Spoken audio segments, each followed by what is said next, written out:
There are different characteristics of living organisms. So let's start with movement. Now, movement is an action by an organism or part of an organism causing a change of position or place. Then we have respiration.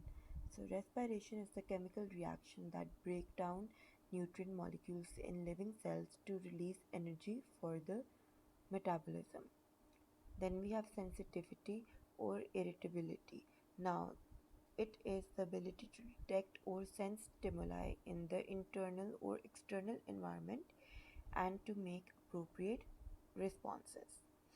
Then we have growth, a permanent increase in size and dry mass by an increase in cell number or cell size or both.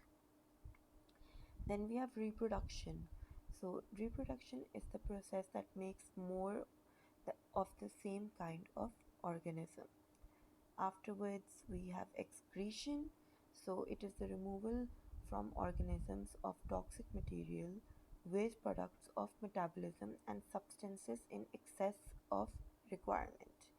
And then in the last, we have nutrition. So, the taking in of materials for energy, growth, and development. Plants require light and carbon dioxide for photosynthesis. Also, animals need organic compounds such as ions and usually need water.